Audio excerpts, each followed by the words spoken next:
Hello. So I'm looking for a buy opportunity in Nifty after 115 close.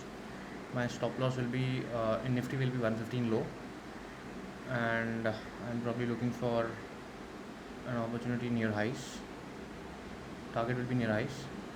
Same goes for Bank Nifty. I'm looking for a buy opportunity around say 36 850 levels or 115 close.